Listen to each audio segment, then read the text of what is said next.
All right, everybody. Happy Monday. How are you all doing? Okay, we have 3 stories we want to run through real quick. This is the Breaking Bad story. People are breaking bad seriously. Both men and women. Hey, Sister Marriott, how you doing? Welcome, ma. How is Canada? In fact, it's good you're here, Sister Marriott, because we have a Canadian story you can help us dissect. Okay, if you just come into the studio, do me a favor, hit the like button. And of course, don't be a stranger. Drop your opinions, be part of the show. This is actually a 3-segment show, and we are just trying to kill 3 birds with 1 stone. We're supposed to create this content behind the scene and post them later. But I figure, you know what, let's just do this thing sharp. We can do it live, and then we can still break the content down and repost. All right, first off, if you are watching, Deshola and others, hey, my Chidima, Chichi baby. How is the background music? Is it too loud? It's perfect. Is it too loud?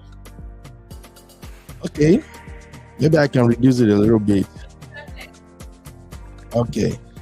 Good. Okay. Maybe I can reduce it a little bit. Okay. Good. All right, let me dive into this story as quickly as I can, and your opinions will be highly appreciated. Okay. We have so many Breaking Bad stories, and it's coming from both ends.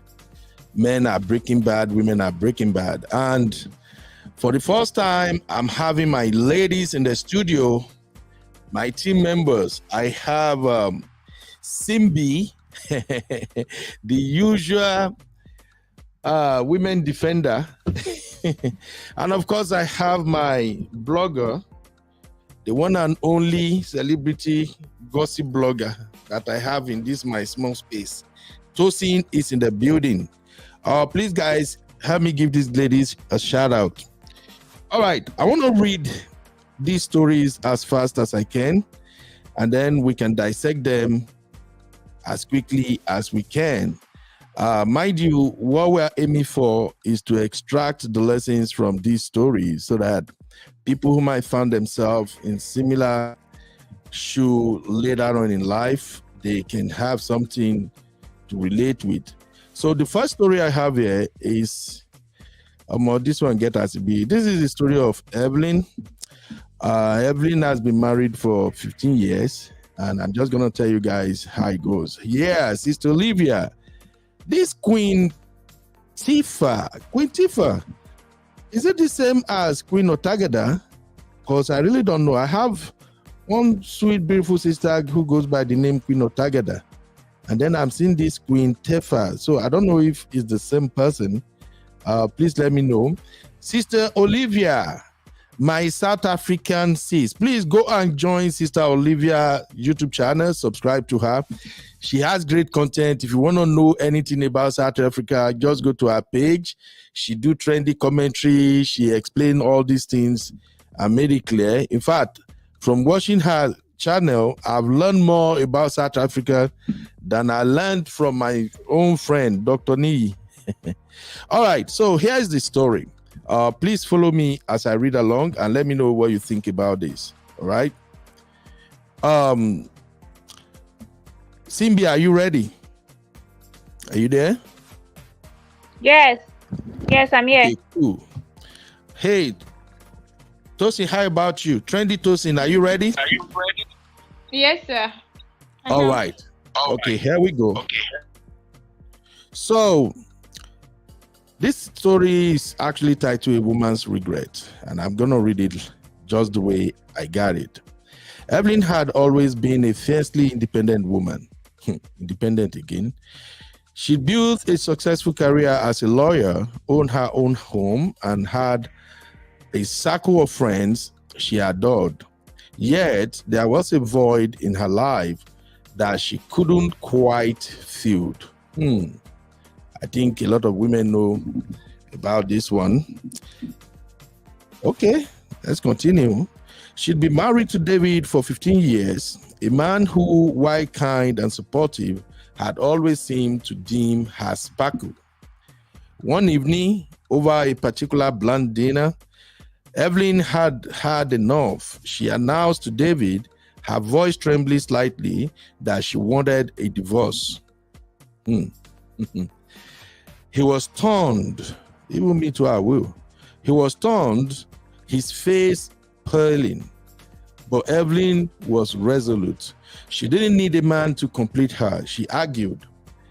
She was strong, capable, and could do anything she set her mind to. The divorce was messy, as divorces often are. There were lawyers, court appearances, and the painful division of their shared life. But Evelyn pressed on, determined to prove herself right.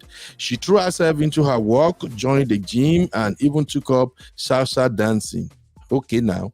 At first, she felt a sense of liberation. She was free to do whatever she wanted, whenever she wanted. She could travel without having to compromise, and she no longer had to worry about anyone but herself. But as time went on, the novelty wore off. The novelty wore off. She found herself feeling lonely, isolated, and a little bit lost. One evening, as she sat alone in her empty apartment staring at the television, she realized that she had made a terrible mistake. She missed David's laughter, his comforting presence, and even his annoying habits. Tell me about that one. She missed the feeling of being loved and cherished. We get cherished Olivia here. With a heavy heart, Evelyn picked up her phone and dialed David's number. To her surprise, he answered. There was a long silence, and then she heard his voice, filled with a mix of relief and sadness. Evelyn, he said, I've been thinking about you a lot. My gender. Evelyn didn't know what to say. She was afraid of rejection, of being told that it was too late. But she took a deep breath and poured her heart out. She told him how sorry she was, how much she missed him, and how she wanted a chance to make things right. To her immense relief, David didn't hesitate. He told her that he loved her, that he had never stopped loving her, and that he wanted to try again. Make her the shift from my chair first. The road ahead wouldn't be easy, but Evelyn knew that she was finally on the right path. She had learned a valuable lesson about the importance of love, companionship, and the fragility of human connection. And she was determined to make sure that she never made the mistake or the same mistake again. That right there is the end of her story. Now, coming back to you guys in the studio and to those guys, my sisters, everybody in the chat, that is the story right there. So first, Mario said, where is the story from? Yeah, there are 3 stories. I have this one from Canada. This one I just read right now is here in the US, and it's kind of pathetic anyway. But it's still a good story. It still have a very happy ending. So let me start with you guys in the studio. Simbi, you go first. What's your take on this divorce of 15 years? After 15 years of marriage, you divorce and then you regret the decision. What do you think about that? Yes, Cherise Olivia asks, did they have kids? No kids. No, they have kids, but the kids are grown. They have kids before they actually got married officially. But those kids are grown. Okay. Simbi, I can't hear you. Hello? Hello, Simbi. Ben, I'm here. What happened? I can't hear you. You went radio silence for too long. Okay. What's your take on No. this story? Okay, if she's regretting her action, that means, hello? Yeah, I can hear you. Okay, for her to regret her action, that means she was wrong, and she probably tried to get with someone else, and she found out that that person is not who she left. I mean, that person is not better than the man that she divorced. And then she also discovered that the freedom she had while she was away from him is not something that she really wants for herself. At first you would think you're enjoying that freedom, but later on, when I think she sat down and then she made a list of the good times and the bad times, and maybe 80% were the good times.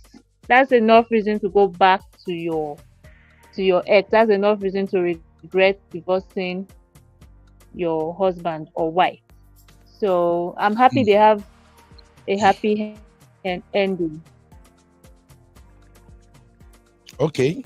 So people Hello? are asking, people are asking valuable question in the chat regarding this story.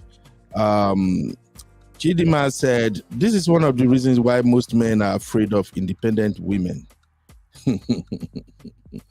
Me too, I'm afraid of independent women, but I like them to be independent so that they could get money. Like I don't go marry No, you woman. don't have to be afraid of an independent woman. Why are you afraid? There are women who can take care of businesses now. That's what independence means. It does not mean that they are arrogant or they are proud or pompous or anything. I mean, she's human. Yes, I know so, Okay. Uncle Ben.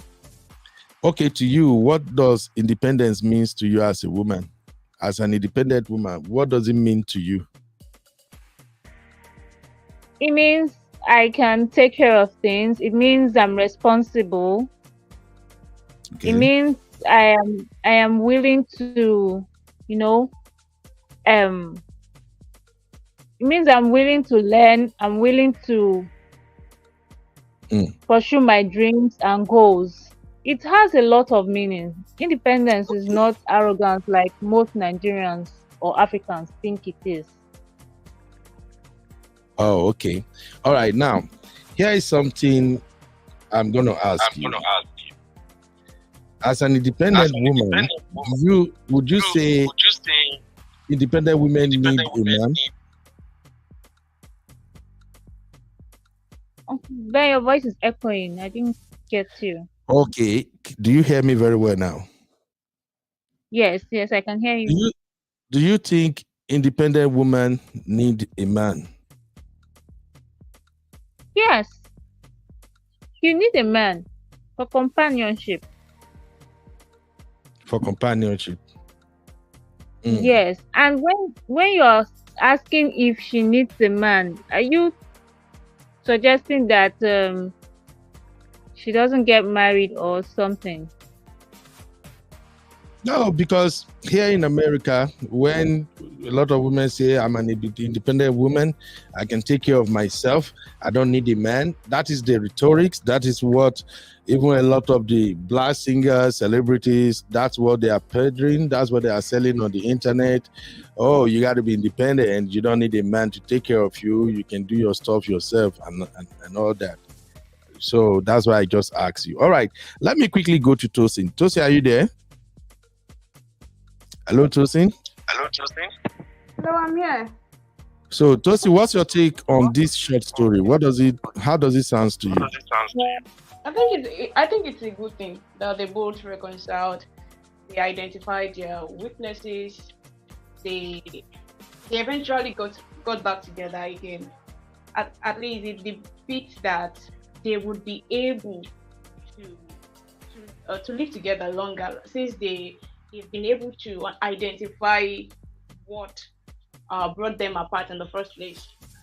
Okay, I see what you're saying, but should she have left in the first place? Is it not better she have address her differences with the man?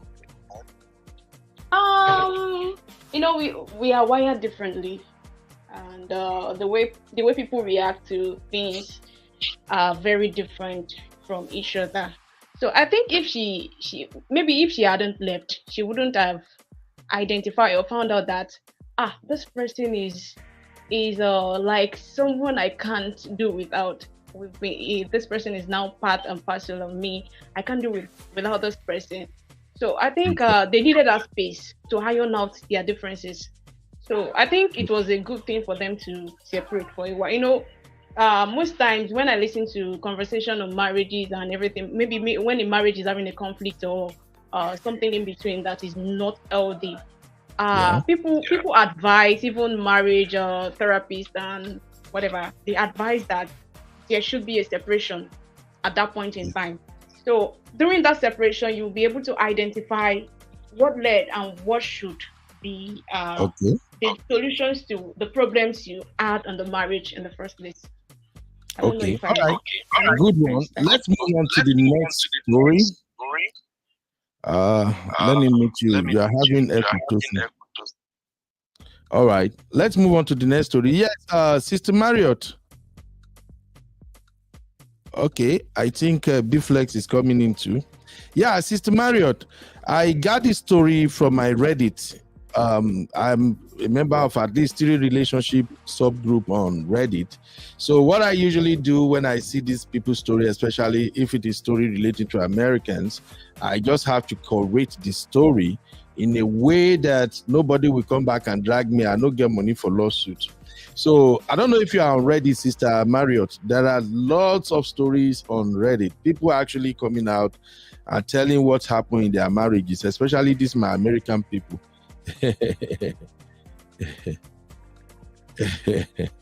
Okay.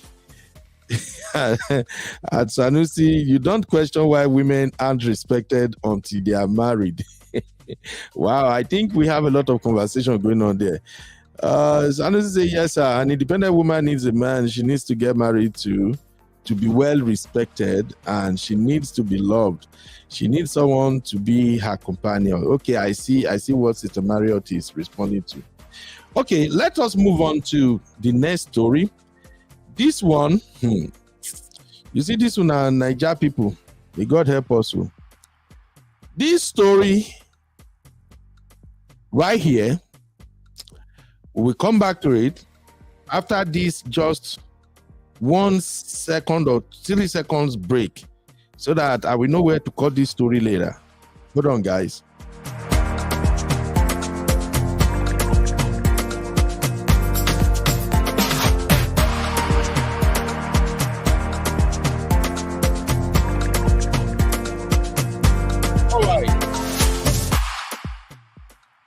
All right. You see this one? There are lots of Canadian stories that I don't know, maybe out of respect for my brothers and sisters in Canada. That is why I don't want to dive into their story or say anything about what's going on with them. But Canada, story full grando. I have this story about, I think I got that story from Daddy Freeze channel, where a lady came there to defend loneliness in Canada, and some people were like, oh, women cheat in Canada and all that. But that is a story for another day. For now, let's quickly look into what happened with this Canadian divorce. So I got this one from Facebook. This is coming from Facebook, and it was actually posted by, I think, Linda Ikeji blog, and then my sister Anurika shared it. And I feel like, okay, we can look into this, because we know, say, our brothers and sisters, then Jackpa plane to go Canada. And this particular lady, she got married to, oh, okay, Sister Marriott, you don't frequent relationship. Sister Mario, you need to read their relationship bars, so they have so much going on Reddit too. The sub relationship groups are where you actually get to experience what these our landlord and landladies are going through in their marriages. All right, let us quickly look at this Canadian story. So there is this lady called Awulika Udano. I don't know, maybe I'm pronouncing that right. So Simbi can help me with that later. So this lady, she goes by the name Anurika Ndano, and she married a Canadian man named David Bobbitt. Their marriage crashed. It ends after just 2 months. So what happened? According to what we heard, in a surprising turn of events, the marriage between Awulika Ndano and her Canadian husband, David Bobbitt, has hit the rocks just 2 months after their wedding photos were celebrated on Facebook. Oh yeah, I want Team God when. The couple has now publicly announced that they are no longer together. According to David, tensions escalated after Awulika went out clubbing with her cousins and friends one night and did not return home until 3 a.m. David, concerned about her late return, questioned her about it, believing that was a married woman. She should not have been out so late. However, Awulika perceived his concerns as controlling, which led to a heated argument. Please take note of that word, controlling. Rumors have swirled that Awulika might have been out with someone named Akachukwu that night, but these claims have not been confirmed. Following the incident, David stated that Awulika has been treating him with increasing disrespect, which has strained their relationship. David, who has expressed his love for Nigeria and its people, admitted that he might not have spent enough time getting to know Awulika before they tied the knot. He is now heartbroken and revealed that Awulika has never apologized for her actions, leaving him unable to tolerate the ongoing disrespect. The couple, whose marriage lasted only 2 months, has both confirmed that they are now separated, marking a sudden and unfortunate end to their brief union. The news has sparked considerable discussion on social media, where their wedding was once celebrated with joy. Credit Linda Ikeji's blog. Now, let's go back to the discussion. Let me start with we couldn't get Bumi this time. Let me start with you, Tosin. Hello, Tosin. Hello, sir. I got Tosin, can you hear me? out. I think Yes, Tosin is sir, struggling with the audio. All right, Simbi. Here is my question for you and everyone watching in the comments. Do you think this is an arranged marriage, like a means to an end? Maybe we should start from there. Absolutely. Tell me, guys. It does not look Simbi, like. oh, sorry. Hello, sorry. I lowered you guys' audio. I think Tosin might be hearing me too. Tosin, are you there? Yes, I can, sir. I'm here. Sorry, I lowered the audio before. So, Tosin, Yeah. let me start with you. This Awulika story, what's your take on it? Do you think this is like an arranged marriage, or let's say the marriage for paper, pali marriage? I couldn't join when you started, but I joined while you were at the middle reading it out. So I really did not know the background, like the real background of the story. But okay, let me just give you let me give you the short version. The lady you see on the screen right now, that is Awulika. She's a Nigerian lady in Canada, and she got married to this man, David Bobbitt. He's a Canadian too. So when they got married and had their wedding, they were highly celebrated on social media. A lot of people, your Niger people now, they were like, oh God, when it go be my turn?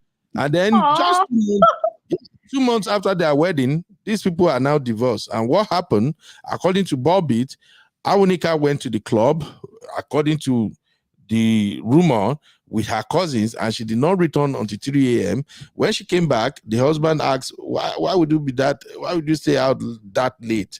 And Nadia Gbasbo started. So Awulika accused him of being controlling, and then Bobby felt he was being disrespected, and just like that, both of them agreed that, okay, you know what, let's go our different ways. It be like, say, this one no go work. So that's why I wanted to hear your take on this one first. What do you I make of? think I think I think this marriage is for this, that the union in the first place was for the papers on Hey, what's welcome, her name? Sissy. Yes, Awulike's part. Because I don't know how someone you claim to love, someone you're just married to, like you guys are newly wedded couple, so they still have to, even if you have something I lost us in there. She probably received a call or something. Welcome, my own CC, the soft life considering that lady. you're just newly married. And yes, this woman she used the guy to she used him to So, like it was the means to an end. So yeah. maybe All to right. jump out of the country, yes, something like All that. right. Okay. Simbi, I'm coming to you. Let's have your take, but let me answer this real quick. Sister Mara said, are they famous? Why is he making gossip blogs? Yeah, he's making gossip blog because she married Oyibo. Is it not what many of our modern ladies are saying these days? I want to marry a white man. Now white man, and that's how we take care of women past. African men, no. African men are not romantic, but white men, they will take care of you. So she got married to a white man. They share the images, the pictures from the wedding on social media, and you know your Nigerian sisters now. People started using them as a prayer point. God, when will I find my own old white man? Where money day? So that's it. That's why they made the blogs, my sister. So Sister Sherry said, I don't think it was arranged though. Well, it looks like arranged marriage now, my sister. Under what sky will you be married and in 2 months you're already divorced? And it's like an amicable divorce. Both agreed that, you know what, let part ways. So, but there's something I pick from what the man said, that he did not took his time to get to know her deeply.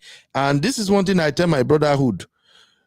Women, if you let beauty attract you and you just say, oh, I love you, let's get married. By the time she begin unpack her character, and you two, you begin show your own craziness or the other side of you, you might find out earlier enough that you are not compatible. And nobody want to get married and divorce just because of some flimsy excuses and stuff like that. All right, Simbi, what's your take on this one? Hello, Simbi. Hey, this Nigerian delay. I'm here. So what's your take? I'm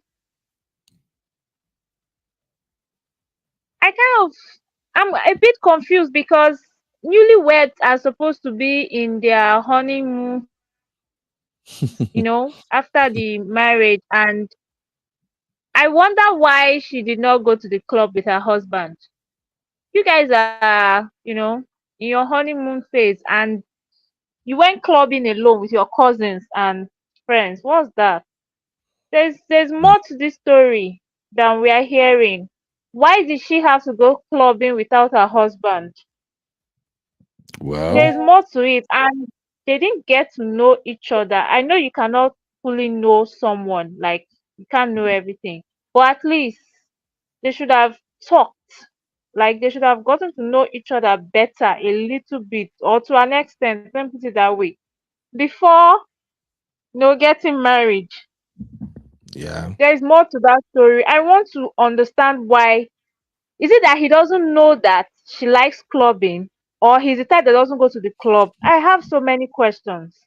Because why did you go to club without your husband? And you guys are just newly married. I kind of feel like newly wedded couples cannot take their hands off themselves. So why? Well, there's more to it, Uncle Ben. Yeah. And Apart that's from what it looking like it's arranged, there's more to it. exactly that's what Sissy Not is like asking right now. How long have they been together before the marriage? You see, that's a very critical question. That's one question even me, I like to ask young couples or even older couples, do you really know this person before you get married to them? And something about interracial marriages is that even though if you spend time together, you are actually not getting to know each other better. You can only get to know each other to some extent. Maybe their likes, what they do, and intimacy, So, but I don't want to throw my sister under the bus. I don't trust this lady at all. Who want to get married and be divorced in 2 months? What could be the problem? Definitely, I think there is cheating. That's just my own instinct too. I think she cheated on him. And I'm going to say this. I used to say it, but I'm still going to restate it again. If you know, say you be woman and you like bola, you like better, strong bola, you like to be handled certain way, find your African brother or go marry black American men.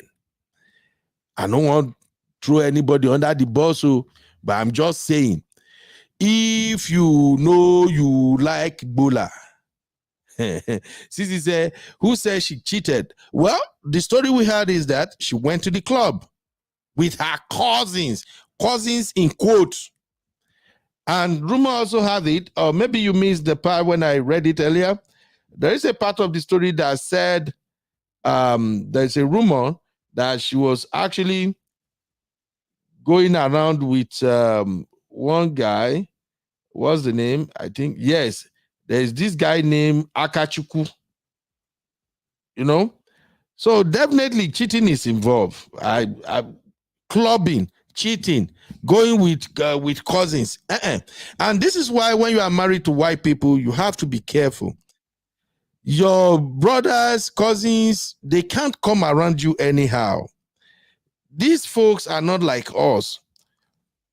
Just thinking, except for your blood brother, your simply that they knew well for a long time before you guys got married. You can't just introduce anybody and say, this is my cousin, this is, no, it doesn't work with this my white folks. No, it doesn't work with them like that. You got to be careful. And that's why I kept telling our sisters that it's okay, it's beautiful to marry a white person. They will take care of you, they are nice, maybe they have trust fund, they have good job and all that. But are you ready to face what's coming? All right? No, I know you. See, Sister Marriott, let's call it what it is. We see these things all the time. Look at their stories. It's almost the same thing. Jealousy. You saw you had Cora Obidi's story, right? What happened with Cora Obidi's story? Justin was accusing her of sleeping with everybody. Abby? Just check. All the guys that got married to African ladies, the white guys that got married to African ladies, once there is problem, they always factor how to chip in cheating, accuse the woman of maybe cheating or something. This is not stereotype. It is what it is. We just don't want to accept it that it looks more like this. It's the story. We Africans, I can be married to you right now. Somebody can even come around you can say, oh, see, babe, this person is my friend in Nigeria, or this is my colleague at work, or is a boy, and I won't have issue with that. A lot of black men won't have issue with that, to be frank, African men, because we know each other. But not with this other side, and I will keep on saying it. You need to know what you are walking in before you step in.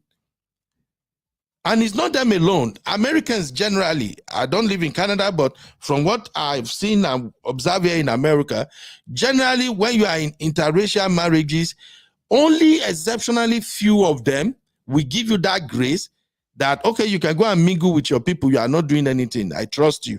Majority of them don't feel safe. So I'm sorry, Sister Marriott. I know I get it that maybe the way it comes across, it sounds like, oh, Ben, you look at it this way, but it is what it is. They are not as patient as some of us. These are people who spend time all by themselves. Mostly, this Western world are individualistic countries.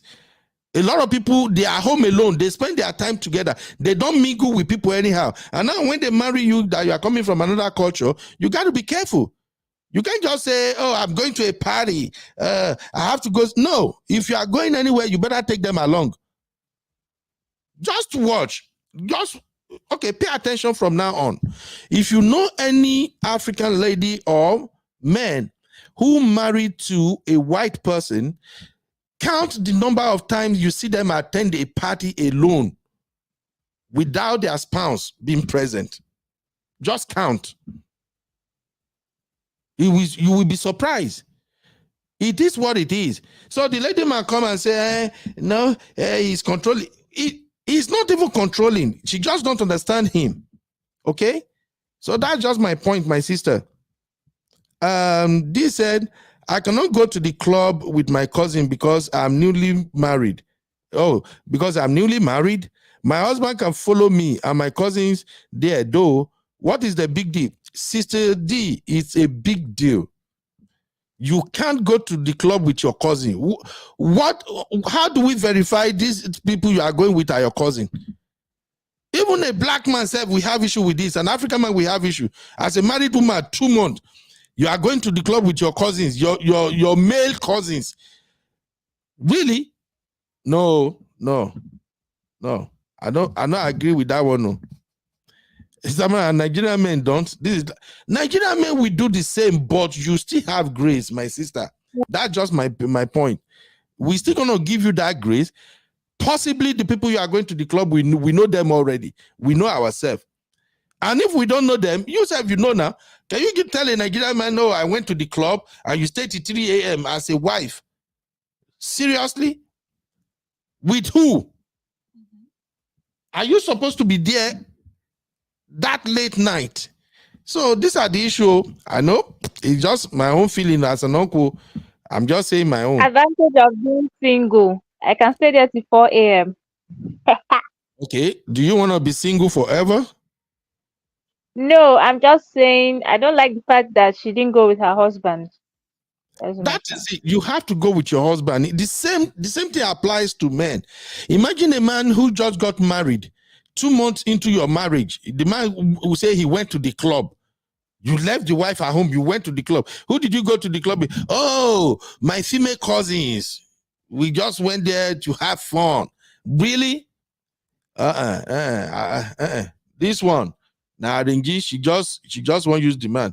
Probably maybe the man get money. She define how she could collect her own slice of the money. This we as black people continue to perpetuate the same stereotype. I'm afraid. Science. Well, it is what it is. It's not stereotype to me. It is what it is. If you are my sister right now and you want to marry a white man, these are the questions that we ask you. Do you love him? How well do you know him? Do you think his family and relations will accept you? Good. Are you ready to live the kind of lifestyle he wants you to live? If you are my sister and you are marrying a white man, these are the questions I will ask you. Let's be honest. Are you ready and are you willing to live the kind of lifestyle he wants you to live? Can you stay with him 6 months, 1 year without seeing your family member? Are you ready? It is what it is. Let's not pretend that, okay, we shouldn't look at it like this. It is the same way that we ask the same question. That is why some of their families find it difficult to accept African bride or African groom unless they know them very well. They ask the same question. Oh, this lady you want to marry, Jack? Do you really know her? Can you do with her? How is her anger? How about her family? They come around. They're going to mess up everywhere, Jack. It's the same thing. I know saying it now, it sounds like, oh, we shouldn't have said it, but it is what it is. And I have to say it. If you want to marry them, ask a lot of questions. Make sure you check all the boxes before you step in. And the most important boxes you have to check is that you are going to create an environment of trust. Here in America, both white and black, they are naturally jealous. When they marry you, ask our brothers that got married to even our black sisters here in America. They wash you like a hawk. The black sisters that got married to Africans, if you are out of their sight, a lot of them, majority of them, will think you are doing something else. If your African sister or brother or anybody call your phone frequently, there's going to be problem. So please, it's not like maybe stereotype or something. These are the hard truths we have to tell ourselves. We just have to say it. It's better for us to know it before we walk into it, and then it becomes katakata for us. Eh? Sister Mario said, I'm describing weirdos. And I 100% agree with that, Sister Mario. Some of them are really, really weird in a kind of way. Anyway, thank you, Sisi. 3 a.m. is late, to be fair. Who does that? Yeah, white people are generally liberal and open to these things. That is if you are doing it with them, my sister. It's hard to tell this thing that I'm saying now, but I have to say it. Yes. If they see you are in their vicinity, you carry them along. White people are so sweet. You just have to understand the culture. They are sweet. It's like you want to marry a white person and you never factor in your head that this person might have a pet, a dog or a cat, or maybe any other type of animal. Then because you always meet maybe at the club or at the hotel, everything looks sweet, and you just rush into it like that. Then boom, you reach house now, 2 dogs there. We won't lick your feet when you're there on top bed. You just have to understand who you are getting married to. And I think Mr. Bobbitt is right with what he said. He admitted that he did not really spend time to get to know her.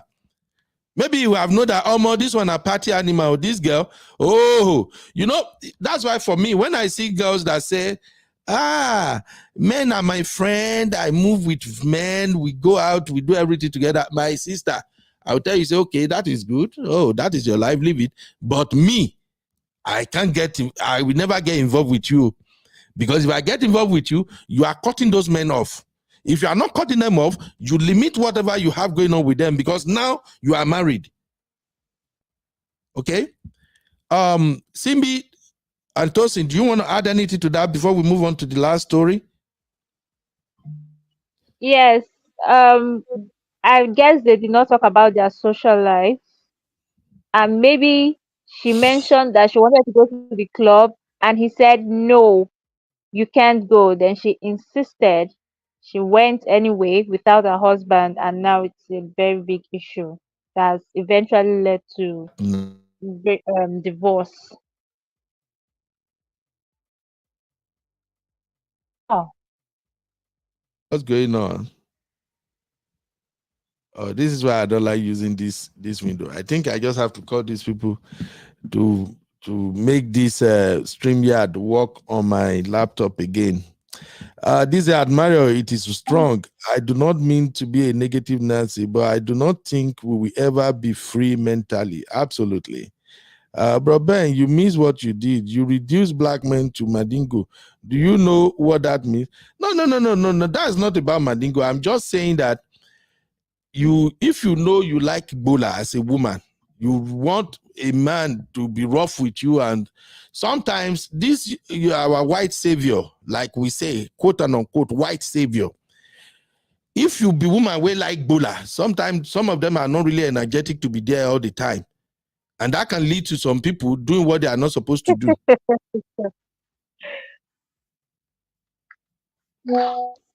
Yep. Okay, I think maybe Sister D did not get my point very well. Okay, let's move on to the last story so we can just round this up. Sisi say, I thought people say men and women can be friends. What are you afraid of?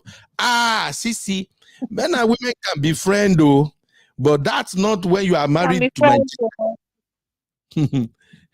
that's not when you are married to my gender. You cannot be married to my gender, my African brothers, and say you want to be friends with men. What kind of friends is that? Friends with benefit or friends with what? Could it happen? I beg, more not even go there, I beg. White people is not a culture, just like black is not a culture. Oh my days. And Sister D said, some women want so much soon in marriage. Marriage should be nurtured. Clubbing till 3 a.m. is a no. God bless you. That's what we're talking about. Do to others what you want done to you. All right. We're going to move on to the last story we have, and we call it a day. This one will bring argument. So I will share the link in case anybody want to jump in. Let's go.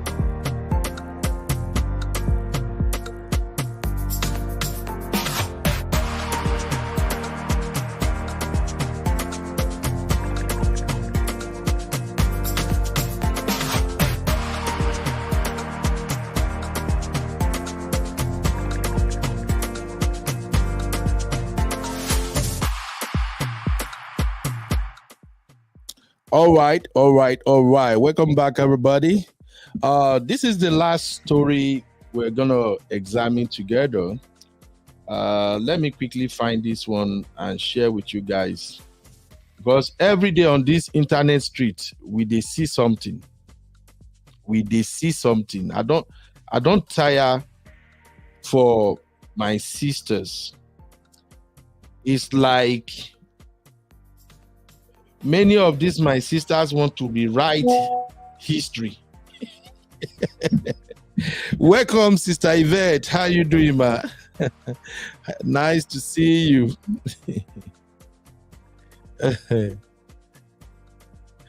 Thank you, Sister Yvette. Once married, clubbing should happen only with spouse. My view. Exactly. Oh, absolutely. You know? Just like I said in one of my shows, I like clubbing too. I like to go to the club just to unwind, just to have fun, listen to loud music and all that. But as a married man, I always beg my madam to come with me, and she doesn't like clubbing. And then after she went with me like 3-4 times, and she realized that, oh, these guys are just coming here to just have fun. She doesn't even care if I say, madam, may we go? She say, I beg, go. Where you finish, come back. And if I go to the club, for instance, I don't even like to drink. I will just take maybe one small shot of something. That's it, because I don't want to drink and drive. But I just want that loud music, seeing other people playful, that's all. But you both has to be on board. Thank you, Sister Yvette. Okay. This replying to Mario says, same way, so because apparently Ebony was the most Googled. Hey, I can't even read this one. I beg. When I don't carry me where my leg no go reach ground. All right. So the last story here, this one is actually coming from this sister. So Tosi and Simbi, you guys should be ready. Hey, welcome, Sister Misty. How you doing, Mama? Welcome. I have just 10 minutes to do this one. So to cut the long story short, this lady right here, she goes by the name Kemi Lala, and she literally started this conversation online. I don't know what she was thinking, but she literally started this controversial discussion. And she said, I still question why a child should be owned by the man despite the mother birthing the child. This question goes to all of you, my sisters, right now, both in the studio and in the chat. What do you make of this, her reasoning? What can push her to the point that she's asking, I still question why a child should be owned by the man despite the mother birthing the child? Like, I don't even have to go deep down into her story. Okay? In a recent public statement, she addressed the custom of women adopting their husband's name as part of the traditional marriage conversion. Akindoju raised concern about the assumption that children inherit father's surname and state of origin, questioning the fairness of women's diminished role in naming rights. Is this girl okay? Now, let's just start discuss. I don't even want to read the rest because I don't want to respond in a way that I will offend my sisters. But let's talk about this real quick. Tosin, what do you make of this nonsensical argument? You already described her argument. I just think she's just trying to be woke and trying to woke about what? Tori alone. Because I don't know why she would think that maybe I don't think that is what is being done in her marriage, because she's already married now. She's married and married well. Okay, Tosin, you handle our celebrity gossip. Tell me more about her, because I came across her today for the first time. I don't even know her. She's a media personality. She's an actress. She's a producer, and she's married to Chef Fred. Yes, and they have a child together. There was a time she had a controversy around where some people, I think she said some people are trolling her for not naming her child her husband, for not naming her child her husband's dialect. Like, the child has only Yoruba names and not from her husband dialect. I think. Where is the husband from? I can't really say. Maybe Delta or something. But the husband is not a Yoruba in a nutshell. Yes, he's not a Yoruba man. So they name all her children. No, not all though. She only has a child, a son. Okay, so that one child carries Yoruba name all through. Is that what you're saying? Like, no. I think they were like, she should have made that name stick. Like, that should be the name, the husband's tribal name or something. Should be what they use in referring to the child. So she was not like Okay. They don't own her home. She has her own life to live and everything. So something like this. See, I can welcome my sister Misty. Let me just quickly. Thank you. Thank you, Misty. See, I get it. If the argument is about the most popular name people call the child, now that is the fault of both parents, not the people. People will call your child what you call them. You feel me? I'll give you an example right now. All my kids have Yoruba, Igbo, and English name. But somehow, their English names are what everybody knows them for. Are you feeling me now? In fact, recently, I had a conversation with my wife and I'd be like, babe, I think it's time we start calling these children by their tribal name. Let's call them interchangeably their Igbo name and their Yoruba name. Like, all my kids have like my mom's name, my sister's name. Even my son actually carry my Yoruba name, but we don't call them that. You see? So she can't have issue with people calling her child what she called her child. Now, if people are trying to control our home by blaming her, why would you call the child this or that? It is none of their business. You feel me now? And if whatever she called her child, because she's a Yoruba girl, and the child goes by Yoruba name, that is the husband's choice. If the husband don't have issue with that, what's the big deal? Unless the husband is complaining. And if she now comes out and made this bold statement that why can't women own the child, then I think something is wrong with her upstairs. I'm sorry. Because we have culture and tradition in Africa. And as a traditional man, I'm not going to buy that book crap from her. In Africa, in Nigeria, we name our child. In fact, before, the father used to be the one that named the child. Later, mother also named the child. And now we have come to a place whereby we both submit the name we want to give our child and call the child. In Africa, our children names has meaning. It's not like America where they take part of maybe 3-4 letters from father's name, 3-4 letters from mother's name, combine it together and they made it a name. That's why you can hear names like Shaquilla and all that. Wow. So that's just my take. Misty, Please help me break this down, my sister. What's your take on this particular lady's argument? Hi, Uncle Ben. Hi, the other person in the studio. Hi, I'm sorry I didn't get to know your name. I just joined. Oh, I have Tosi and Simbi. Oh, Tosi and Simbi. Hey, I hope you're doing well. So I am fine. that's nice. So for me, I cannot really speak to this lady's take because I didn't have the benefit of listening to her submission, right? But I'm only going to speak to what I kind of know about children born in Africa, that culturally we are a patrilineal society mostly. You know, it's a society where the children are recognized through the father's lineage. Okay? But there are a few tribes in Africa that are actually matrilineal, and the children belong to the mothers, like the Kungu people in the Kalahari Desert and certain Southern African countries, including Akan people of Ghana, you know, the Tuareg people. So there are certain tribes. There are not many. There are few that children belong to the matrilineal side of the family. Yep.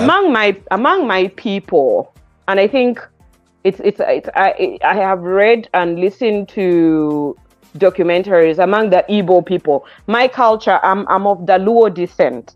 The Luo people are in East Africa, in Uganda, Kenya, Tanzania, right? Among my people, if you got a girl pregnant and you didn't marry her, that child belongs to the mother. You cannot claim that child until you perform certain rites of marriage. Then you will be privileged to have that child as belonging to the father's side of the family, right? But generally in Africa, it's patrilineal. You cannot only talk about that because in some societies we are given names according to the circumstances under which you were born, right? You could have been born through a time of celebration and you're named according to that, or a time for maybe your parents were going through challenges or things like that. And so that's how you kind of carry the name. It's very unique in that it's not even a mother's name given or the father's name given, but it's the surrounding under which you were born that describes your name. So I feel like for you to just give a blanket statement saying that children belong to the father is very controversial, it's very conflicting, and it's very sensitive for Africa because we are still going through transitions in these things. I see some parents who give their children Christian names or maybe a traditional name and a Christian name. Some of them are reversing it and giving their children only African names. Some parents are Pan-Africanists and they just give their children 2 or 3 African names, right? It's nothing that is talking about the child coming from the father or coming from the mother, but you're just patriotic to Africa. So I feel like her statement is very, it's too generic in a way that it's just going to cause conflict. Maybe she just, wanted publicity. But it's common knowledge that in a larger part of Africa, children are predominantly, belong to their fathers. Thank you. Yeah. Thank you. I don't want to, even for me, I don't even want to consider any nuances as far as this is concerned. The children belong to the father. However, if we want to look at it from, let's say, educated people perspective, it belongs to both parents. But imagine, I don't know, this thing has to do with a lot of cultures anyway, like you said. And the one you described earlier, that if a man did not perform certain rites, he don't have, is not, the children did not belong to him. I think that one is prominent in the eastern part of Nigeria. If you impregnate a lady and you did not go and marry her traditionally, obey all the traditional, perform all the traditional rites, you are not, the baby did not belong to you. Right. We give the baby, even if you cohabited with the lady and you had a number of children, regardless of how long you cohabited, and she died, you don't have any right to bury her as a man in your home. Yes, her body still belongs to her people. They do that in Nigeria too. They do that. So yeah, that I know about it because I kind of try to find out the common cultures among my people and other tribes, right? Yeah. It's sad. I think it's a sad thing, but when they explain it to you, it makes logic to the people who believe in it. And so you have to do the right thing. I guess at the end of the day, they didn't want you to cohabit with their daughter without getting married first. That was the point. Yeah, get married. It's wrong and have children, right? Yeah, it's wrong. That's what is expected of you.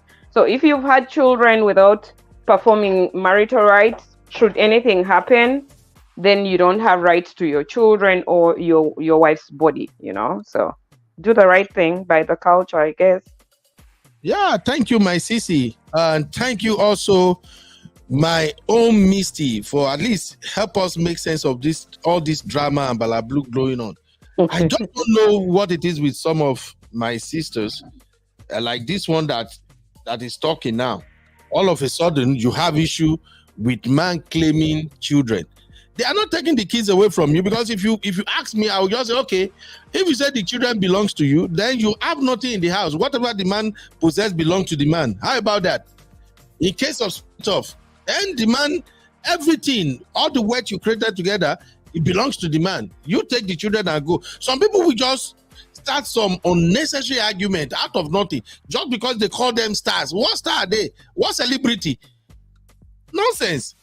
Uncle Ben, you have to understand something. Because of the society where we came from, it's patrilineal. If there are names that are names meant for certain clans, specific clans. So if you are named by that clan name and you meet another person out there, let's say a girl meets a boy out there by the same clan, you can tell that that person is from my clan, right? You know what I mean? So those are actually meant to be your relatives, your clan relatives. It prevents intermarriages that could cause so many diseases in the future. If you're to carry your mother's name and she's from a different clan altogether, because in Africa we tend to marry from different clans, right? So if you carry your mother's name and you married somebody who comes from your father's clan, let's say you're not at home, because if you're at home, people will definitely tell you before you perform the marriage ceremony, like, oh, no, he's from your clan, you cannot marry him, he's like your clan brother. But for children who are abroad or people who are in the diaspora, they cannot tell, and they could have relationships and affairs, and then you just never know. A child could be born of somebody who is from your clan, who is considered your relative in a way. Do you know what I mean? That's an abomination right there. So that's why people really insisted on, back then carrying on the father's name or the clan name or something like that for identity. Exactly. Thank you, my sister. I actually explained this to my children too. I told them the history of my own family, why we bear our last name, and the reason why they should keep the last name. And you are right. Do you know, for instance, whenever I Google my last name, hey, Jesus, I will see list of a lot of people with the same last name with me.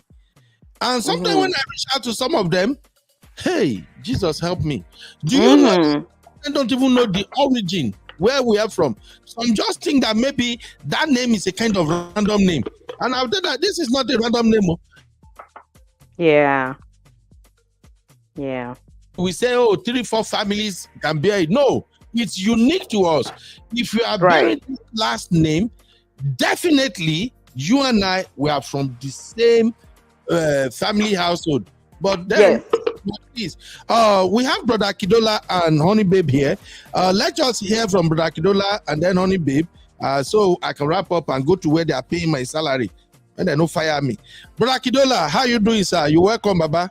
Thank you very much, my brother. Yes, sir. This topic, now when I say we Africans still they lose our culture. You know, you see, more and more they lose our culture, the more and more we would even they more confused. You understand me? Because if you check people when blacks lose their culture, they're very, very confused very well. If you see the white people, people say the white people still hold on to their culture. Now make even in this Western world, where say they're there, now they're more together more than any other race who they bring come in any other place. The Indians hold their culture very tight. The Pakistanis hold their culture very, very tight. But why is that we blacks, we always want to deny? It seems like general blacks have that mentality to deny where they come from. Immediately in time, once they cross that ocean, you know, but when they leave East Africa, they know they fit. Because in South Africa, you know, if you say, oh, I not be this, I not be that, people look at you the craze. Because in South Africa, where you they come from, now they know much about you. Now people think they study you.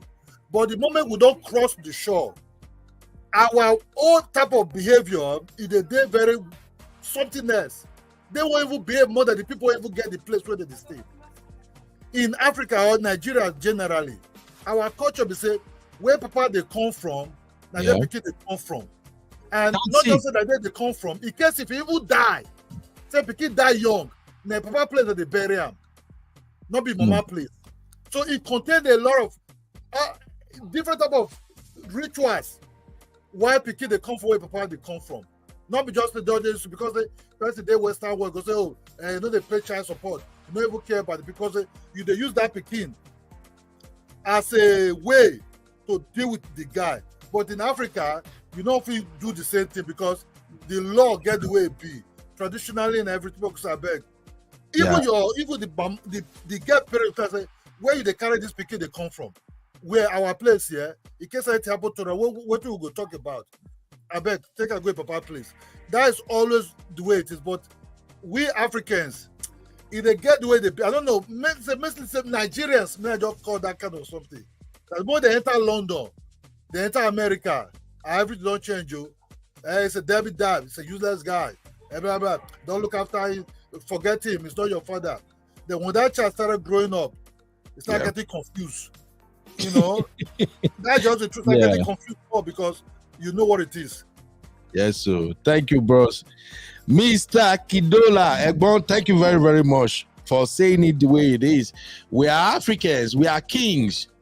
Our children belong to us. I don't go find trouble. All right, Honey Babe, what's up, sister? How you doing? Hello. I hope everybody's enjoying the bank holiday. I can't remember his name, but the person that spoke before me, I actually agree with him for once. Because the thing is, people don't understand that we need to embrace our culture. And what really sticks in my gut, I was born in the late 70s in the UK. And I see a lot of parents and I see a lot of British quote unquote children, and the way they behave, I look and just gasp in amazement. Because the thing is that there's Chinese, there's other cultures that come to this country and they hold on to their culture. I don't understand why we seem to think that a little bit, yes, I have an accent, but if it was to ask me, would I class myself as Nigerian or British? 100% I class myself as Nigerian. You know the reason why? The passport I hold, they can take it back at any moment. We are just tenants in this country. And I think a lot of people that are in this Western societies, UK included, seem to forget that. Now, I had a conversation with my ex-husband. I dropped him before the show. I left around midday and I dropped my youngest son that I have with my ex-husband at the father's house. I called him. I said, he's not behaving. He's not doing this. He's doing this. We're exo. But we still, at the end of the day, yes, he's with me, but he's still the father of my child. So this kind of madness or feminism or some that people are saying that the child belongs to the mother. Are you normal? At the end of the day, is it not the sperm that fertilizes the egg? Without the sperm, which child are you talking about? It takes two people to make a child. And personally, for me, I don't own my child. Yeah, we are just literally messengers in terms of God to look after the child. Because when the child is a certain age, they will make it on their own. So this ownage of that you own a child, I don't believe in that. I believe we are parents. We are supposed to educate them and bring them up the best way that we can. But at the end of the day, they're their own people. So me, I don't own my child. Yeah. This nonsense is just feminism on another level. I am for women power, don't get me wrong, but this is bullshit. And I will say it for what it is. Because people like that would encourage nonsense. And then you have children that are dysfunctional. My ex-husband is a mental health nurse. And yes, we have issues, but sometimes we have conversations about a lot of Oyibo children that are going through stuff because of parents fighting over them or denying them the access to see the other parents. Yep. They are going through trauma. And I think a lot of people need to understand that. Whatever your issues with your father of your child, deal with it and be there for your child, father and mother. The child does not belong to the mother. So that delusional nonsense she's saying is just absolute bullshit. It's absolute bullshit for what it is. Thank you, my sister. Shout out to Mr. Samolu and everybody. Sister Yvette, shout out. Thank you for being part of today's show. This is one topic I think that we are supposed to shut it down as fast as we can, because the way it's going, it's getting out of hand, and if care is not taken, just like Brakidola and Sister Yvette pointed out now, we continue to lose a lot of our children to the society, to the Western society. If we start playing all this game of the woman should say this, let's change this, let's change that. I'll read a section of what this lady actually said. It's just because the time has far gone. If not, we would have dived deep into this. Here she said, let me see if I can make it bold. She's making an argument that why not combine the surnames, that is the last names. She said, honestly, if we really want to know, two shall become one. The couple should merge both surnames. I still question the children automatically coming from the man's state of origin, his surname, and the fact that the man owns the child. The whole thing messes with my head so much. Yet it's the woman who physically goes through a life-transforming process to birth the children. Yet she's relegated. I may not have the answers, but it troubles me. It troubles my entire being. And I'm yet to find the scripture that says the woman must take the man's name. Scripture actually says the man cleaves to the woman. But what do I know? I'm sorry. She's smoking something, because this doesn't make any sense. Yeah, I'm just going to finish reading and then we'll look at it together. Most importantly, a woman should be allowed to choose whether she wants to change her name or not, or compound it. It shall somehow that boys are never raised to think their identity will change. But just because of a woman's gender, she raised or socialized to know that she shouldn't get too comfortable with a name and identity she's known all her life. I don't have the answers, but I strongly question this practice. Now, I don't even care about all the other nonsense she spew out there. What I just want to ask the panel right now, so we can just round up, is this. What do you make of this idea of combining last names? So, for instance, my madam's last name is Ogbolu. My last name is Ojute. So, we have to combine it. So, my son now should be Isaac. Is it Isaac Ojukbolu? Isaac? What a crap! So please, let's just take it one at a time. Sister Misty, what do you take of this? Let's combine last name for children argument she's putting out there. I think those are personal decisions people make by themselves that you cannot make for them. Some families decide, a husband and wife sit down and they're like, let's give my last name and husband's last name, so both names will be reflected on the child's name.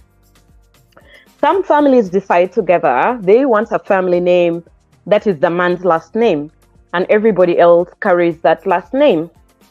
Some families decide they actually want to name their children to carry distinct special names, not from the man's side, not from the mother's side, but very distinct name. My daughter doesn't carry my name or my husband's name. She carries her grandmother's name. She's passed.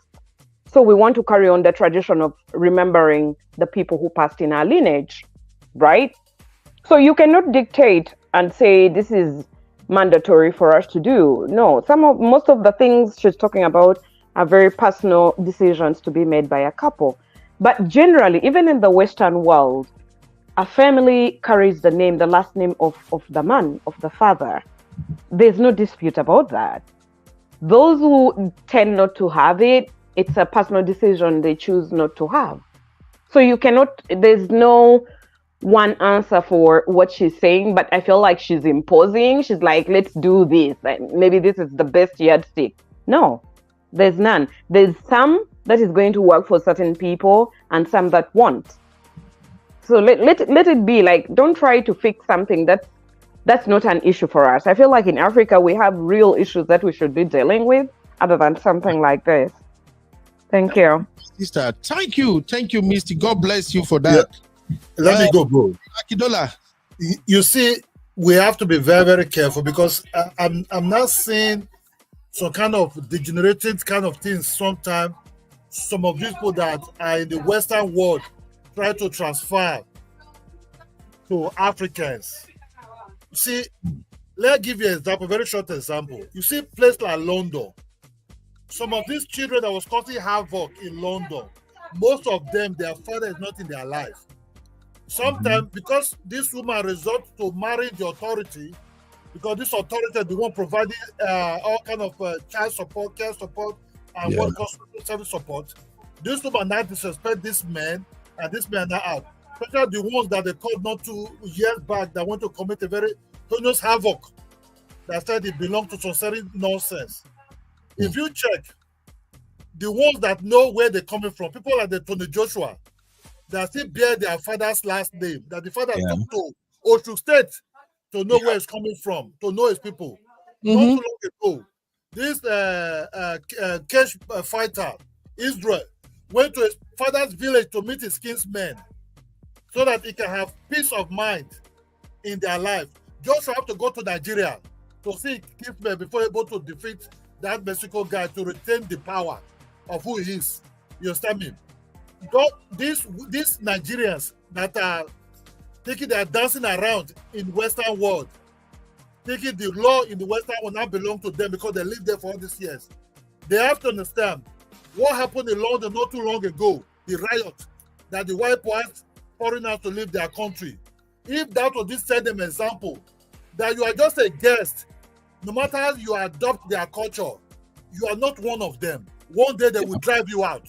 Yep. And you want to bring this culture. By the time this will drive you out, carry this culture and come to Nigeria. You will now face the real reality. By the time they start asking your child, where are you from? The child says, I'm from ABC. Who's from ABC? My mother. So where's your father from? The ABC said, no, you're not from ABC. Yep. You are from somewhere Ekiti. You understand me? You're not from here. So then the child are thinking, you now made that child to start getting what's called heavy confusion that but he or she can never actually control in his lifetime. Heavily confused. The law of where we're coming from as a Nigerian, the culture is too thick. Being you speaking with American accent or British accent cannot change the culture. So your bubble end up in your bubble place where you stay in. So what I'm saying, check what the British people did. The white people did there. As you're a guest here. No matter you have their citizenship, you are still a guest. One day, don't ever say one day. What happened to the Israelis? We one day say, come and go. They carry your adopted Western culture you like so much, your feminism and so-called human rights that doesn't really concern you. For let's say, for the record, I'm actually a feminist, but feminism depends on your interpretation of feminism. Totally, I think there's a lot of mix-up, and people lump so much on feminism, because being a feminist doesn't mean you should take away. Feminism came about because of the belief in, trying to give women certain rights in the social, economic, political field. Not that you have to fight against a man. And for the record, I'm a lawyer. So you could think maybe I'm anti-man. I'm not. I just want to acknowledge certain things the way it is. Okay? And we should not therefore, for instance, the Mr. Kidola spoke before me. Yeah. I don't think you should blame this thing on single mothers. Exactly. This thing, it goes either way, because there are men who are so brainwashed, who actually believe that their children should not carry African names. So you can't even say single mothers. I don't think that's we shouldn't generalize, because that's nonsense, we cannot. Because there are so many single mothers who are so proud of their children actually carrying that last name of their fathers, despite the differences, the conflict they've had. The conflict is between them and their spouses or ex-spouses. It doesn't mean the child is going to carry it on forever. It's very important for a child to carry an identity from a father. Thank you. Yeah, let's be fair because I have a friend of mine that's a single mom. Her daughter just graduated with her first class in mechanical engineering. You understand? The second one is going to graduate with a first as well. So this single mom, let's respect ourselves. Let's not blame single mom for everything, and let's not generalize, please. Okay. Right. Here's the thing. I think we might maybe missing the point Brakidola is trying to make. What's the point he's making? In the Western world, I think this is rather than don't try to sugarcoat it. We heard him. We heard him. I am a child of the late 70s, so I'm a British girl. So and it's not what he's saying is not for my region. We don't behave like that. Not all of us. The children of nowadays that are lousy are because they have parents that are so busy doing 60, 70 hours instead of looking after their children. And it's both parents. They're nursing and doing 90 hours or whatever instead of looking after their children. Having 3 jobs, 4 jobs. Exactly. They have no time to supervise their child's well-being. So don't even go there with that single mom, please. Because you know what? Sometimes you can, honey babe, you can actually have both parents in the house. They are too busy to supervise the child's growth. Exactly. You are right. I have friends of mine that I wanted to do nursing. I did it for 2 months. I've said it on Auntie B. I ran away because I was not seeing my children. I ran away doing 12-hour shift, and I have 2 boys that are young. I ran away. So what I'm trying to say is, as Misty said, that it's not a case of single moms. It's many times where both parents are too busy for their children. Right. So please, let's not generalize. It's vexing me all. Now, honey babe, here is your time as we are rounding up. Yeah. What do you make of this combined last name thing? I think I'm all about do you, man. You know, I'm always saying that thing, do you. If that's what you want to do. But remember this year, it's in most cultures, including Oyibo culture, we have the first name coming from the dad. Like I said, if you want to do it, it's a personal choice. I'm all about personal choices here. Do you? But as far as I know, the tradition in not just African cultures, in many cultures all over the world, even Chinese, Asian, we can go everywhere. It's normally you take the father's name. If you want to do something different, good for you. Well, another thing I wanted to say, I am for women, but the feminism that's happening right now is not about opportunity. It's not about the opportunity in terms of the economic and social platforms. It's about changing the narrative of what a man should be and what a woman should be. And that is what I have a problem with, because you cannot change the way the traditional norms of what a woman's going to be and what a man is going to be. That's where I have an issue. I think that personally, that whatever you do in your house is your personal business, but don't impose it onto everybody. Yeah. All right. Right. Thank you, my sisters and everybody. Brother Kidola, thank you so much. It's because I don't have time. If not, I say let's dive into this thing further. So I wanted Uncle to Ben, sorry, we always come on your show and we take over. No. What do I have to say? If I'm not speaking, I will just piss everybody off. You know me. Thank you for being accommodative. Oh, I have to thank you, Misty. I have to thank everybody that joined the show. If you allow me to talk, I will piss everybody off at the end of the day, and I will just stay in my traditional man zone, and then everybody will be like, I feel like punching this guy right now. So, but when you guys comes around and help me dissect it, it makes a lot of sense. And like I've said on this platform on multiple occasions, I'm not an expert. My own be say, any direction my coconut head is taking me to, that's what will be coming out of my house or my mouth. So you guys should forgive me. Ben, I didn't mean to get passionate, but I get really, really cheesed off when we like to generalize, because I have a lot of friends that unfortunately, because of circumstances, they can be married and you can still end up as a single mom, whether you've been a widow or whether of so course. I think I think there needs to be some understanding in terms of that. And as I said to you before, we shouldn't generalize. I have many friends of mine that are single moms that are doing exemplary work in raising their children, and you can see it. What I wanted to do, generalize. Honey babe, what I wanted to suggest is this. I have shows Monday, Wednesday, Fridays. So, but there is this topic that I run away from a lot of topics anyway. But since it come up today, I would like us to look into it on Wednesday. And Wednesday, I usually go live around 2 to 3. So that way everybody is home and relax. And then I like to round up before MOP come live. I want you ladies to come here and do me a favor. Can you guys come and educate us about this feminism thing? Really? Don't laugh for honey babe. It's a big deal. Misty. Yeah, but it's a lot. I think Misty should know what I'm talking about now. We need education. We want you ladies that you are actually calm, you understand how this thing works, and you can actually explain it better. We want you ladies to come and explain feminism to us in a way that it will make sense, so that we will not be conflicting everything together. Because I think at times it's even difficult to separate feminism from, what's the other one? Something Andre or what they call it. This other one, the extreme side of feminism, what they call it, Misty. You ladies should know it now. All those people who are extremists. Which one is that one? Is that to do with transgender and all that stuff? Yeah, I think somebody used the terminology now. The thing just escaped me. I forgot what it's called. I know what you're talking about. I'm trying to make sense of what is. Kiniko, whatever. Yeah. I can't remember. Sorry, no vex. Yeah. Yeah, Simbi, thank you. Misandry. Misogyny. No, okay. Yeah. Is it misogyny? This one is spelled Misandry. Yes, that's what she meant. She means misogyny. She just spelled it. Yeah. No worries. Yeah. No worries. Okay.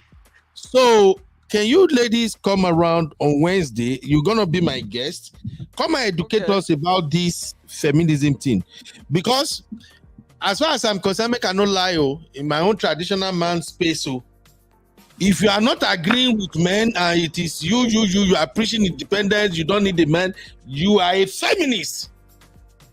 I don't think so. I think you not wanting a man, that's just extreme. That's just something that you cannot even say is being a feminist. But isn't that because feminism is about equality, for women. It evolved from women's rights to vote, to own property and stuff like that. So it didn't say I am anti-men. Like, no. I think I remember the way I remember feminism is basically having a foot at the table. Okay, yeah, exactly. Exactly. But please, it wasn't. Sorry. No, sorry, honey babe.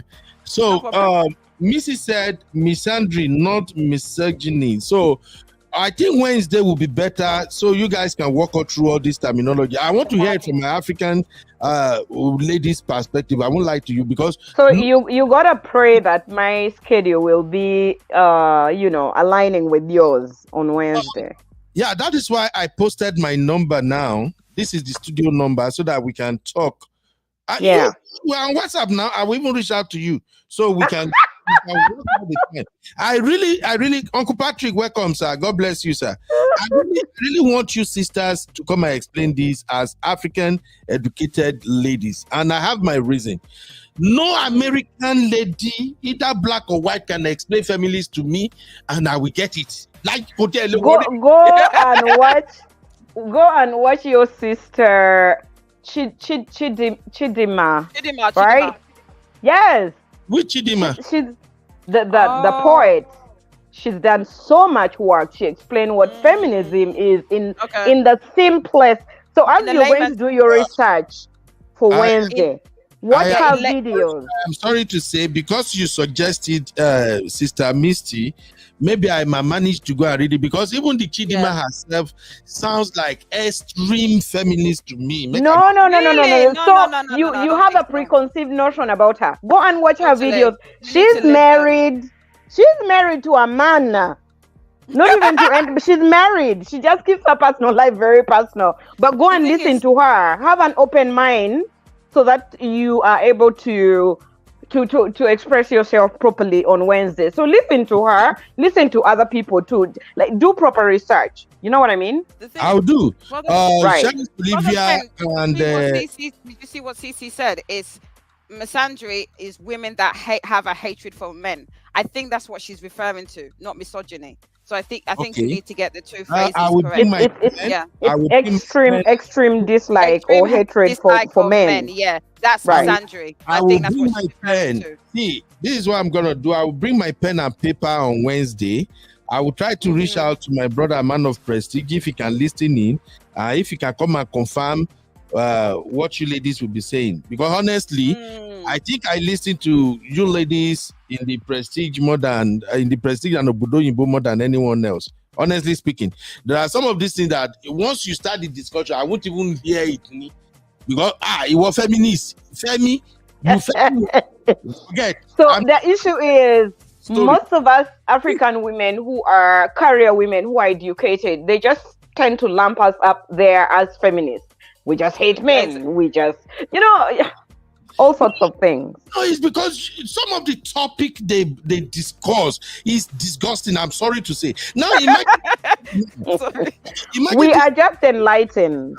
This actress that is saying, I question why a man should own a child. I question. But she doesn't speak for all females. She doesn't speak for all feminists. Exactly. It's her own opinion, and probably she watches too much YouTube. She's probably projecting something. Some trauma, probably. Yeah. When you start talking like that, it's normally trauma. And you know my saying, go and get therapy. Deal with your nonsense, man. I'm sorry. All right. Thank you, my sister. Thank you, my brother. Thank you, Uncle Kidola. You people want to frustrate my senior brother. You won't even let me defend what Uncle Kidola is saying. Uncle Kidola, but I agreed with him. I agreed with him in some of the incidents. Just a single mom. Yeah. That's all. I agreed with everything else except for the single mom. No, well, you did not listen to what he said about single mom. I heard him I heard what he said. He was generalizing. Are you trying to tell me he wasn't? He was generalizing. I feel like, to be honest with you, Uncle Beno, he had very, very great points. But when he started it with single mothers, like, you lose me. The moment you start your argument with single mothers, then I'm like, okay, what the hell? all right, thank you, my sister. So I'm gonna work with you ladies. Hopefully maybe CC and others can be free. Let us talk this feminism. I want you ladies to please come and explain it in a way that we African men, we can understand it, and it will come off as if you guys are trying to depose us or kick us out of our throne. We are kings. Nobody is denying you the kingdomship, please. We are kings. And you should pay all the bills as kings do. We do that. Some of you run away. Thank you so Okay, much. Uncle Ben, I'm out of here.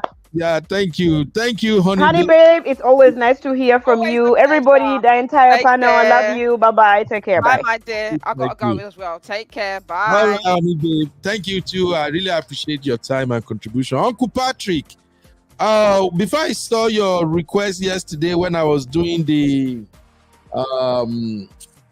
Jerry Eze show, it was too late. I was just ranting.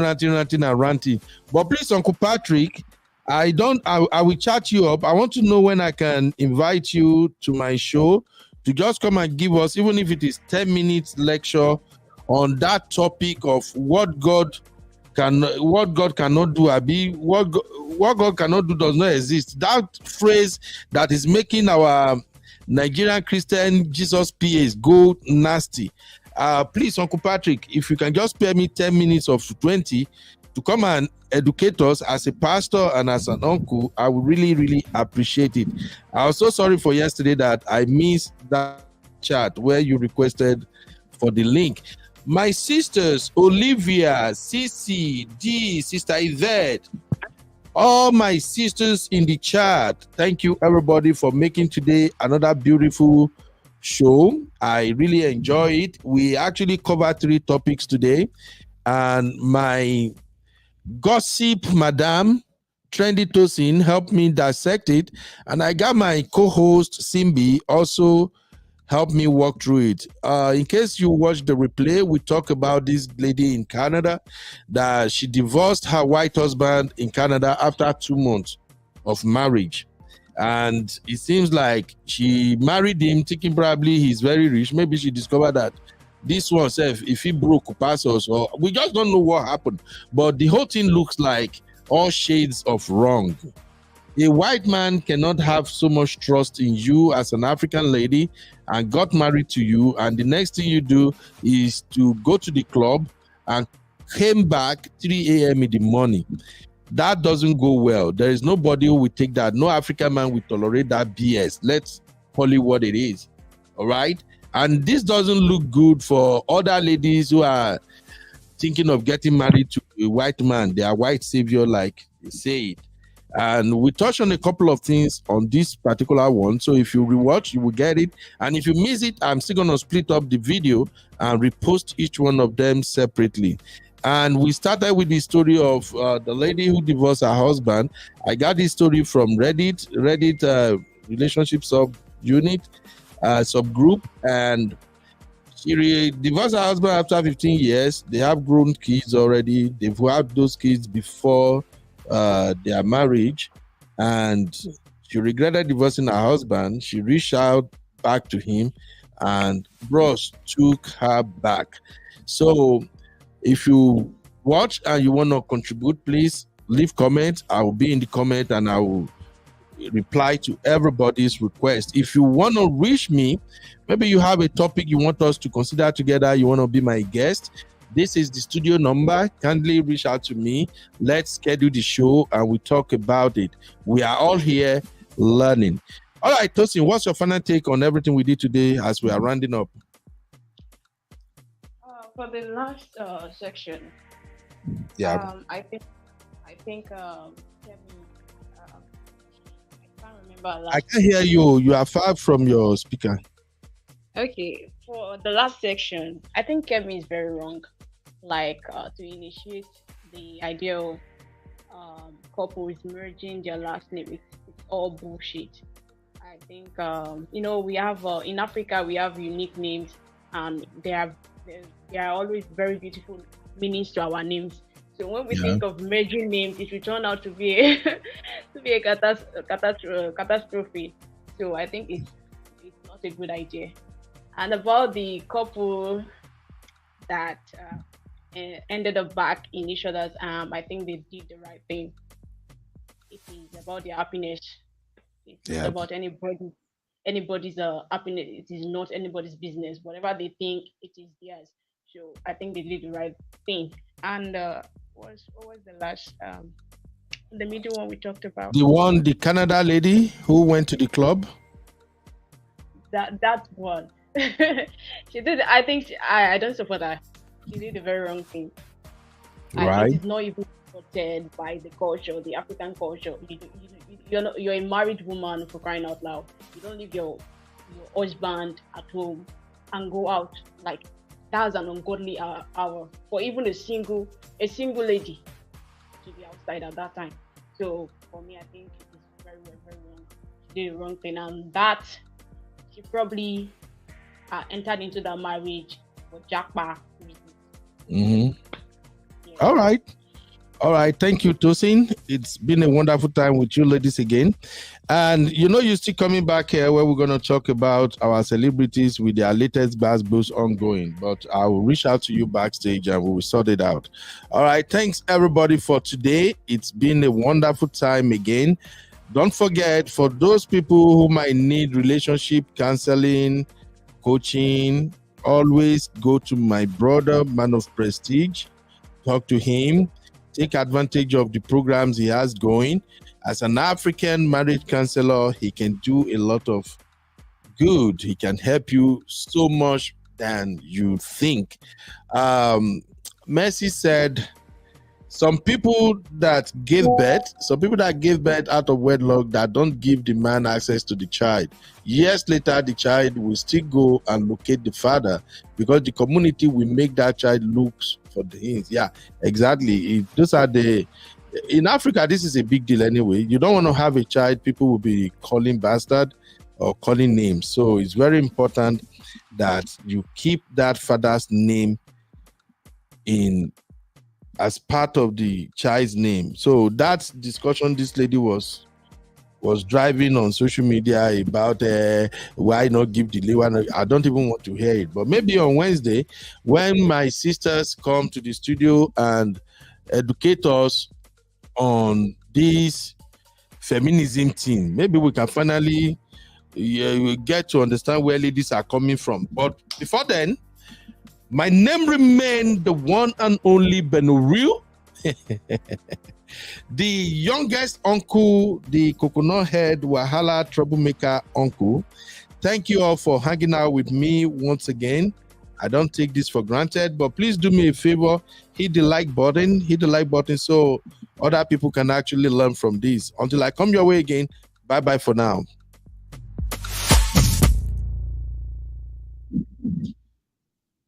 Until I come your way again, bye-bye for now.